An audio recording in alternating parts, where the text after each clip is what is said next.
Hello, hello, you guys. I'm so excited today. Welcome to From Mrs. to Ms. I'm your host, Andrea Keninoi.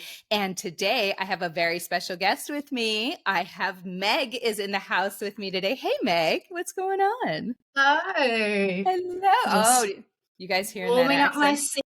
seat, getting in. I love the accent already, you guys. I'm a sucker for an Australian accent, girl or guy, really. Doesn't matter to me. I love it. Right, I'm in the right place then. Yes, you are, ma'am. All right, I'll let me turn it on tell. quick. Yeah, just bring it on as much as you want. I'll take it. I'll take it. So, to let you guys know a little bit about Meg, from separation and divorce to building a thriving coaching business, investing in fitness studios, and embracing love again, Meg's journey is one of resilience, transformation, and self empowerment. Today, as a Master NLP practitioner and emotional intelligence coach, Meg helps women at all stages of their journey. Those considering leaving their marriage but feeling stuck in fear and uncertainty, those navigating post-divorce loneliness and healing, and those who long to reconnect with themselves and step into a new chapter with confidence. She empowers women to take the driver's seat in their own lives, yes, yes, and fully own their potential and redefine their future. Woo! That's right. Snap, snap, girl. Whether it's healing their identity, mastering emotional intelligence and confidence, shifting from scarcity to abundance, embracing love without losing themselves, or creating a life of purpose and freedom, Meg helps women break through the barriers that have held them back for decades. She is here for the self-development seekers, the trailblazers, and the rebuilders. And we're here for it, Meg. So women, let's get ready to transform, rise, and create a future that you truly deserve. Whoa, whoa, whoa. What is up? Production. Podcast over. Podcast Mic done. drop. I mean, I think Mic we just transformed a lot of people right now. It is so wild to hear it summarized like that because on reflection, that's honestly only come about in the last 2.5 years. Yeah. And like I reflect back on having the separation conversation and I was literally in such a dark place. I would put my earbuds in, do the school drop off, put my earbuds in, and I would open my laptop to start work and the tears would just flow. And I worked and cried my way through 3 months, I think it was, between having that conversation to actually exiting the house. Complete overwhelm, unsure of how the hell I was going to navigate a separation, the damage to the kids, how I was going to communicate it to friends, family, any of it. Yeah. And So to go from that to hearing you just completely summarize where I am now, it blows my mind. it should. It's amazing. It is incredible what you've done. And so I really want to dive into your journey a little bit. So how long were you married? Just shy of 10. We were together just shy of 10 years, married 10. just shy of 7. Okay. Yeah. Okay. And then how many kids? 2 kids. 2 2 kids. little girls. Yeah. Oh, cute, So cute. at the time they were 2 and 4. Okay. So there were 2 and 4. And then do you mind sharing a little bit of what got you to that point where you were just done and ready to move on? So my ex-husband is in the military. So we often had long separation, times of separation, very emotionally unavailable. I guess when you're a RAF wife or when you are partnered with someone who travels a lot, there is long stints of time with no communication where you essentially, I was parenting solo, I was running the home solo, working solo, and there was that constant disconnection. And I guess you go from being that solo individual running everything by yourself and independent, and then your partner comes back and you're essentially starting from scratch again, time again. And then you get to the point where it's just easier if you do all the things and you become this independent solo person. The connection's gone, and then the arguments, the tension often left unspoken because it's easier for myself. Ex-people pleaser. So I was always that one step ahead in terms of predicting moods and how things were, always keeping the peace, which is why I then was so burnt out because I didn't ask for help. I can recognize in myself what part I played in my separation as well as my ex-husband being the emotionally avoidant kind. Me too. I mean, we're always a reflection of our partners, right? Yes. So my partner at the time, emotionally unavailable. Me too. However, I was saying he's emotionally unavailable. He's this, he's that, taking none of the accountability, which years of work has brought about this insight, I suppose, into the part that I also played in that. However, I functioned very much in my masculine, which took that away from him as well. So having a partner, being away all the time, I literally allowed so much to go. And then I think the straw that broke the camel's back was he was posted to another location, which was away from any of our support network. It was in a completely new town. We were starting from scratch again, and it was one thing after the next, I think. And he initially went about 5 or 6 months before the kids and I then followed, and it literally was that gap. And there was a few things that popped up there that the tension was really, really high.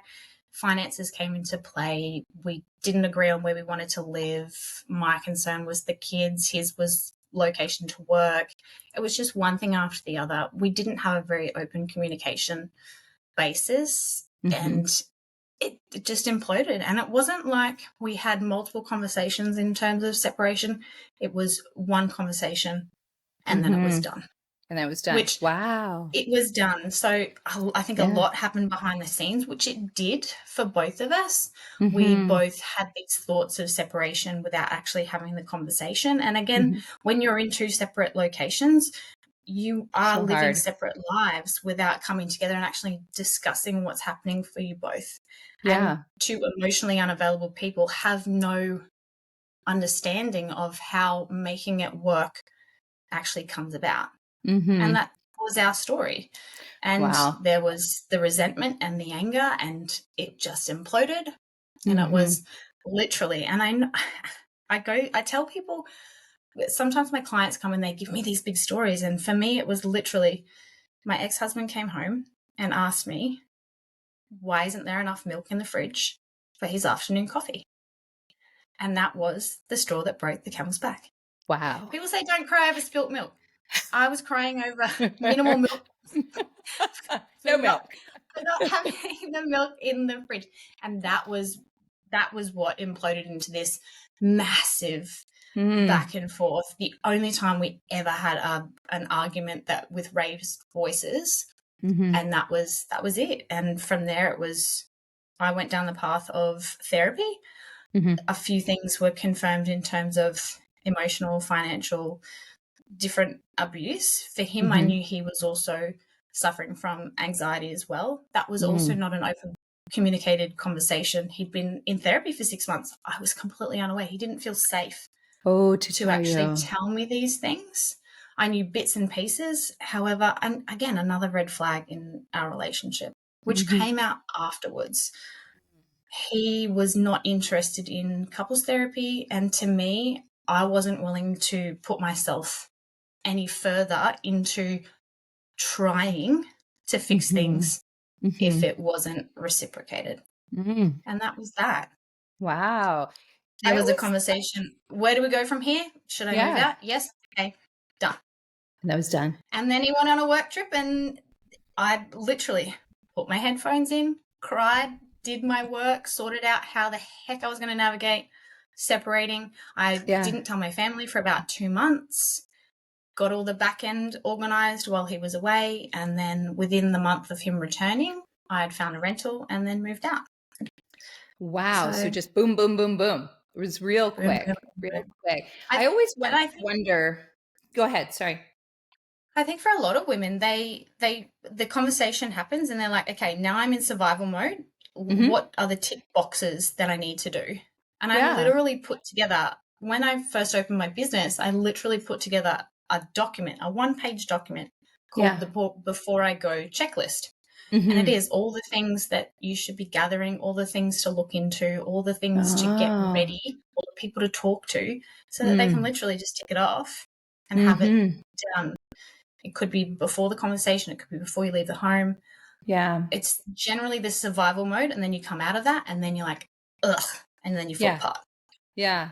Wow. I was going to say that I always wonder, when you have somebody that is stationed in different areas and they're gone for 5, 6 months, or sometimes a year, 2 years at a time. So I'm the type of, I like to have my person when I want my person, and I Yeah. can't imagine what a toll that takes on the family, not only with him being gone, or you being home with the kids, how it just affects both of you. And it changes because we change so much every day, right? And so as the years go on, you're changing. And if you're not together, what does that change look like? You're changing separately and you're not even there to witness it. You're not there to witness the happy things and the sad things. So I know that that just must have been such a struggle. So gosh, that's hard. And I think as mothers, we want to keep the home together. We want to keep that Mm-hmm. the safe space within our home. So you're not, when they're returning from a trip, you're not bombarding them with everything that you've experienced, and you Yeah. just get on with it. Essentially, you're just getting on Yeah. with it. You suck it up and you move on, Just move on. regardless of what's Wow. going on. It's, they don't have the capacity to take on whatever your struggles are. You don't have the Right. capacity to take on whatever their struggles are, and you're living separate lives. And Mm-hmm. I often say, like, I was a solo married mum for a really Mm-hmm. long time, and that Mm-hmm. takes its toll. Yeah. Takes Gosh. its toll. Yeah, very much So, so. So on your Instagram, you discuss about the 5 reasons you stayed longer than you should in a marriage. Can you talk to us in the audience about those 5 reasons? the two biggest ones were not seeing my kids every day. So Yeah. there was quite a mindset shift that I needed to get through in terms of, I can do one day. Because Mm-hmm. initially I was like, oh my God, I cannot live without my kids for 50% of their lives. So if Mm-hmm. you go 50-50, 70-30, then you bring it into numbers, you're like, oh my God, that's 50% of their lives that I will miss out on. Right. It's shifting it from that to, I can do one day. Yeah. I can be away from them for one day. I can have that phone call every night. I can do one day. Yeah. And that was the mind shift that I needed to get to. Mm-hmm. And I think it really did help knowing that with him being away, I would also have a lot more of their time. Mm-hmm. So it's all the stories that I was able to reframe in my mind. Yeah. I could do one day. I could do 2 days. Yeah. Secondly, finances. Initially in my mind, I was like, you work part-time, you're a stay-at-home mum, you don't own anything. He looks Mm-hmm. after the mortgage, I look after all the bills in the house. I don't own anything. I can't take anything. Yeah. Which is such like, it never occurred to me. And it was a conversation with my dad, actually, when I eventually got the courage to tell him. He said, Megan, you own half of everything. You have Mm-hmm. contributed. You might not have financially contributed in terms of paper for 4 years because you've been parenting. However, that is a contribution in itself. I'm like, oh Mm-hmm. my God, you're so right. That is a contribution. And that is how the law sees it. If Yes. not, Thank in God. Australia, the law actually sees a primary parent as more of a contributor, simply because parenting, as the primary carer, we will have the kids more. Therefore, financially, we require more.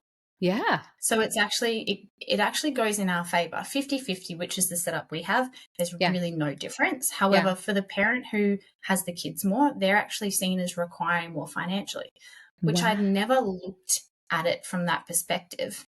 And my Mm-hmm. dad just like opened my eyes. He's like, Oh, amazing. you are not. And for me, that's one of the reasons why I held on so long too. Yeah. Because I was like, I can't leave. I can't leave the kids. I can't leave because I don't have anything, which isn't true. And that's just, it just shows where my worth was, Yeah. where my self-worth was completely lacking. I had Yeah. zero belief in even being able to create anything for myself in terms of financial wealth Mm-hmm. and security. That's just where I was. Not having a failed marriage. Big one. The stereotype and the stigma around a failed marriage, I feel I needed to educate myself on quite a Mm-hmm. lot. And the more you actually work in this space, the more you actually hear and you see that having kids in an unhealthy environment is much worse for them than keeping Mm-hmm. the family dynamic together. I agree. And once you can actually comprehend that, it settles and you're like, okay, now I can do this. Mm-hmm. I can actually move forward. The damage to my kids, huge. Yeah. I was like, if this is how I feel being away from them, how are they going to feel being away from me? And what is it that I can do to stop that? Right. But there isn't anything. There's nothing I can do. Part of life. Mm-hmm. You can't. You can either put your best foot forward in terms of creating the most love and healthy relationship in a solo environment, or you can teach them how an unhealthy relationship looks and then have them go out into the future and create that for themselves. Which, once you recognize that you're actually setting every example for your kids, if you don't want that for yourself, do you want that for them? Good point. And again, it lands. Yep. It lands. Yes. And then the last thing was trying to make it work. I held on so much to give me something, tell me that we will be okay. If I'm willing to do this, tell me that you're willing to do something as well. But he wasn't. But there was just nothing. Yeah. There was nothing. But you still hold on hope because you want to keep this dynamic together. You want the white picket fence. You don't get married to get divorced. No one gets married to get divorced. Yeah. No one wants to experience that hurt and pain. Right. No one can predict how much hurt and pain it will create. Right. Wow. So I think, and I know these 5 things resonate for so many women because anytime I ever post anything about it or do a reel, it goes viral every Those are time. big ones. Yeah. They're the big and ones. You're, They're the same everywhere. Over and over. Oh. Whoa, are you there? Yeah.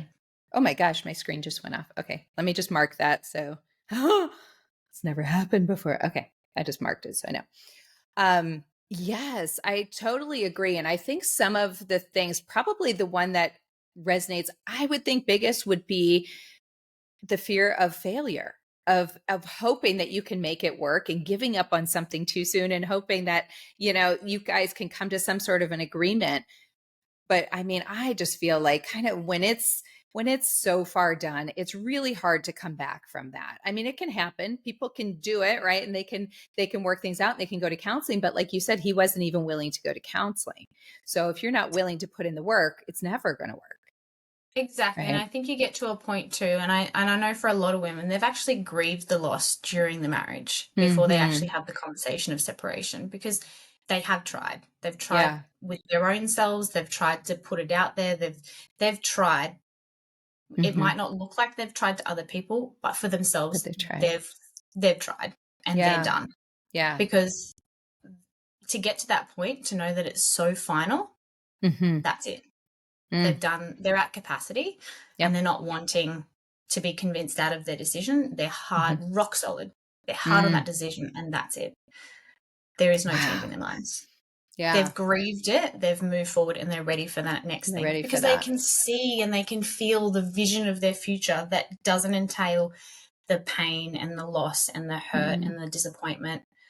That the unconscious has so many more things to do with that. However, that's a different story. Yeah. But they get to the point and they're just ready. Yeah. They're just ready to move on. So I think kind of something good if somebody is at that point where they're considering divorce is to maybe write down these reasons that you just said and really go through each of them with a fine-tooth comb and find out where they lie within that situation. And I think the financial part was a big thing because that's the first thought, right? I don't have anything. I don't have any money. He did everything. I don't have a bank account. I don't have a car. I don't have all of these things, but you do. You do. And the law helps us have those. Financial disempowerment is, and it comes into money mindset as well, I feel. And being a woman, we are stereotyped into, or we think that we can't have success. Men are more successful, men make more money. As stay-at-home mums, we aren't entitled to anything. There's this belief that we're raised, it's a generational belief that we're raised to stay at home, raise the kids, that we're looked after. We're provided for. We don't have the skills or the knowledge or the power to be able to create something for ourselves. We're just in the background. Yeah. Just So so it's not that true. disempowerment that Yep. raises this fear in us of, I don't have any option here. I have Yeah. to stay, Yeah. Wow. which is so So not true. it's so So not not true. true. It's so not true. And we're Ladies, here it's to not tell you that. true. It's It's not true. got you. We got you. So Exactly. yes. So also on your Instagram, and I really enjoyed going through your Instagram, and we'll give all the information at the end where people can find you. But just so many great little clips and things that I was like, oh yeah, I liked it a lot. So one of the statements that you made on there is that life happens for us, For not to us. us. And I really love that. And I just wanted you to kind of expound on that a little bit. So this is a really great reframe in terms of taking the victimhood out of it. It is life's always happening for us. It's Yeah. creating opportunity. It's opening us up for growth and expansion to become wiser and more knowledgeable. It's creating the opportunity for us to be able to step in and get uncomfortable. We Yeah. might not know why things are happening. However, if we have the mind frame or the mindset of this is happening for me, I'm not sure Hmm. why it is. Yeah. There's lessons in it, there's Yeah. growth and there's opportunity. Let's just go with it. I'm where I'm supposed to be because this is happening. Yeah. But it's a And mindset, exactly what you it said, right? is. Hmm. Because if it's, why is this happening to me? Nothing great ever happens for me. Like, Yes. this is, woe is me. It's victimhood. You're Yeah. completely putting the control out of yourself. And when you put Hmm. things outside of yourself, Hmm. you're completely just putting the blame on somebody else. You've lost your empowerment. You've lost everything. And Yeah. you're not creating anything for yourself. Yeah. So it's embracing So it and just things, accepting things are it. happening for us. They're creating opportunities for us. You are where you Mhm. are because it's happening. That's a good way to think and to remind yourself of that. So, for those that are worried about being judged, that's always a big thing that lies into that of getting a divorce. What is everybody going to Yeah. think? What are my parents going to think? What are the kids obviously going to think? What are my friends going to think? What do you suggest like people can do to kind of break free from the judgment and like Mm. allow themselves to move into this next chapter of their lives? So this is a really good one. And I know for myself, I was at a point where regardless of what anybody thought, I knew what I wanted. And that was what gave me the strength to be able to go through with it, Mm-hmm. regardless of anybody else's opinion. I did fear the judgment because I kept it from my friends and family. It was Mm. very hard for me to speak it out loud because I hadn't fully accepted it at that point. Mm-hmm. 2 months in, I spoke to my dad about it simply because I'd put him down as a witness or a reference or something on a document. And I was like, oh, better tell him now in case he gets a phone call. So I likely would have kept it to myself. However, I was at such a point I didn't really care too much Mhm, in terms of the questions. I just wasn't ready to receive them. mhm. At the end of the day, people are always going to judge you. They're always Yeah. going to have an opinion. It says something about them, not about Yes. you. Yes. Whatever their perception is of your situation, that's a reflection on them, not of you. Yeah. So instead of asking, what will they think? How will they react? Ask yourself, what do I think? What Mm. sits well with me? I love How do that. I feel about this? How does that sit with my body? Mhm. 'Cause they're not the ones in the They're relationship. not They're the ones not who the have to live ones. your life. Yes, And exactly. they will have an opinion and they will judge no matter what. So do what's best for you because you're the one who's experienced what you've experienced. You've gone through what you've gone through, regardless of what they have to say. It's not going to change the circumstances or events that Mhm, have already occurred. Do what's best for you because that's true to what mhm. you want in life. Yeah. I People are love always it. going to judge. Haters going to hate. I love it. Hate. Haters going to hate. Hate is gonna hate. Haters going to hate.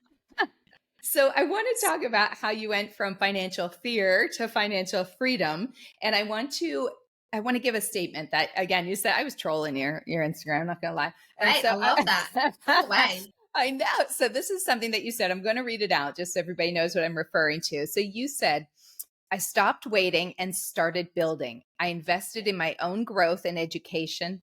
I shifted from scarcity thinking to abundance thinking. I turned my pain into purpose and built a coaching business. My financial freedom didn't happen overnight. It happened when I decided I was capable. I love that, Meg. I love that.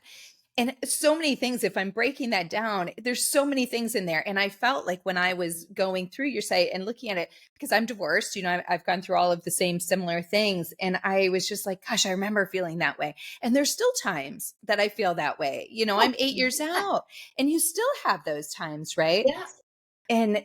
And so I just started, really looking at it and I was like, oh gosh, that's me. Like, how do you do that? And how do you all of a sudden turn the bad into good? And so talk to us a little bit about how you went from financial fear to freedom. I love it. So I guess for myself, I didn't come from a wealthy family. We didn't have lavish things. We didn't go on holidays. We didn't eat out all the time. We didn't receive treats. We never went shopping. My money mindset was scarcity. Mm-hmm. And coming out of a relationship, I held on to any of the income. I had a budget, not an investment plan. I had a budget. I knew exactly what was going out, what was coming in. I was fearful of actually spending money because I was holding on to it for God knows for what purpose. Yeah. Because maybe I needed it. Because if I didn't have it, then Lord knows what would happen. However, money is energy. We are energy. You have to spend money to make money. You need to invest in something that's going to, it's cyclic, right? Yes. However, it was only when I did an exercise, when I did my neurolinguistic programming, it was an exercise called Money Mindset. And it was 30 questions just read out really, really, really, really quickly. And your unconscious mind, you're answering it so quickly, it's just straight to the unconscious mind. And realizing your money mindset and what your thoughts are based on around money brought so much awareness to me in terms of what I thought about money and success and what I thought about my parents and money. And from there, I was able to sit back and go, oh, you really have an unhealthy relationship with money. And it was only through that awareness that I was able to go, okay, this is what money really is. It allows opportunity. It's not something to be scared of. It's something that if you decide you want more of, you can have. It's something that if you decide you want to spend, you can spend. Yeah. And I'm worth money. Yeah. I'm worth spending money on me. I'm worth investing in. My kids are worth investing in. Money goes and comes. If I have an abundance mindset in terms of money goes out, money comes in, and I stop being scared of it, money will stop being scared of me. Oh, I love that. Yes.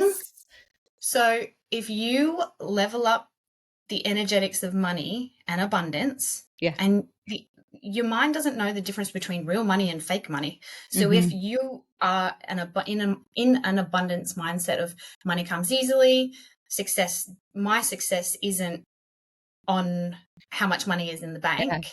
My abundance doesn't mean how much money I am making. Abundance can be family time. It can be abundance in terms of love and feeling the freedom and whatever abundance is to you.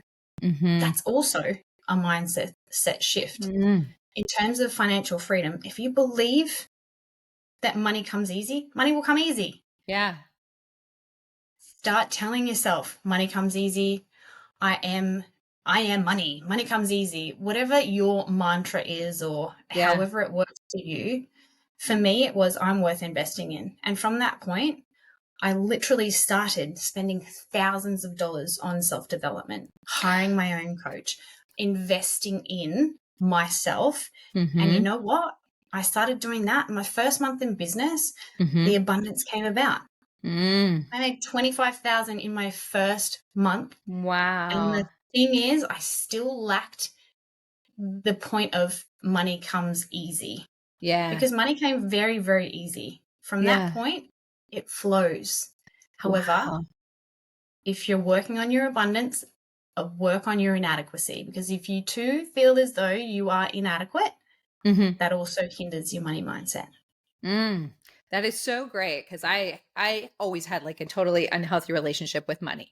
Just with my kids, my poor kid. I mean, we would go to a restaurant and I would basically be telling them what they can order. I immediately go to look at the prices of everything. And I still feel I do that, even like if I'm on a date, which is odd because, usually they're paying for it. And I'm very cautious of what I order and how much it is and stuff, when I should just be like, I'm worth the lobster. What am I doing? Yeah, Right. exactly.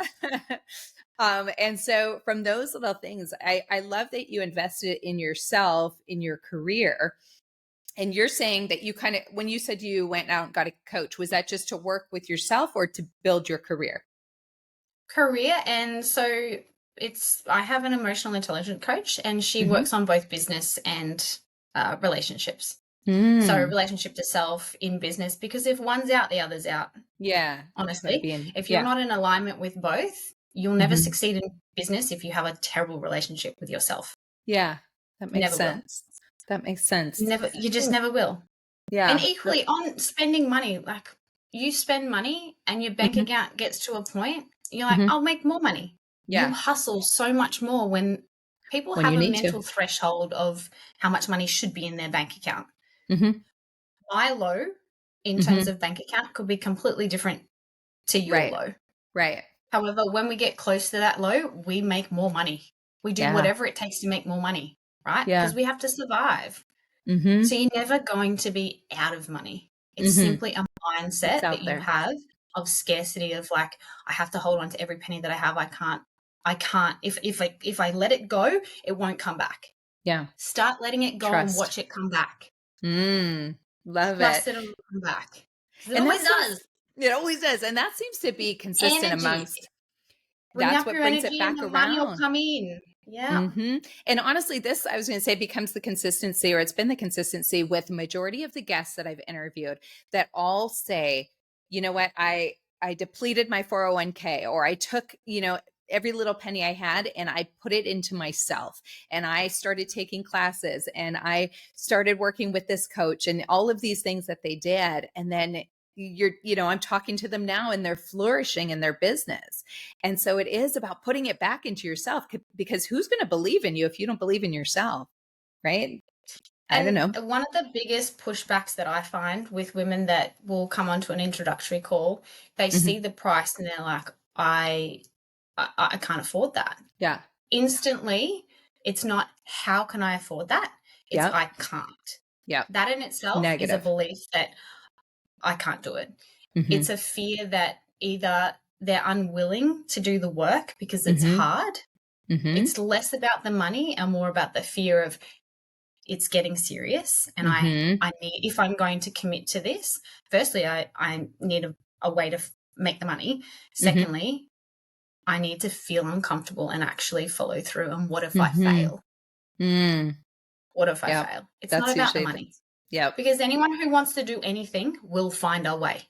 Yeah. One less Starbucks a day. They will find a way. They will message me and they'll say, I can't afford the $500 deposit. However, I can afford $200. Will you accept this now? And before we start, I'll have the other $300 ready for you. Yeah. Absolutely. Yeah. Absolutely. Anybody who's going to go above and beyond and show me how they're going to work for it and make it happen, bring it on. I'll give you the $500 discount for that. Like, money, start from somewhere. Start saying yes to you. Start investing in you and change your opinion of money. Firstly, find out what your opinion is on money. Without knowing where your mindset is at, you need that awareness to know how to change it in the first place. Was that a quiz somewhere, the money mindset that you said? It was like a rapid quiz? It's one that I take my clients through very early on in our coaching sessions to see where they sit in terms of money. It's I actually got it from Elizabeth Ann Walker. She sent it through to me because I said, I'm doing this with one of my clients. She runs the neurolinguistic program, and she sent it through, and it's 33 questions, I think. And you just boom, boom, boom, boom. I'd love to take you through. I'll take you through it, and we'll see where your money mindset is and where your blocks are. Yeah? Yes. We'll take you through and see where your blocks are. Perfect. So, okay. So we're going to fast forward now. So we've gone through the date or the divorce process. How do you know when you can start dating again? I got right back out there. I'm like, and we're going to do that money mindset. See, maybe that's what's holding me back. Yeah. I love it. You know what it's for. I love that. I love that. Well, to you guys out there, I hope you enjoyed this episode and got as much out of it as I did. And you guys can find me on any major streaming platform. You can also email me at info@frommisstomiz.net. We'll see you guys next week. Have a good one. Bye.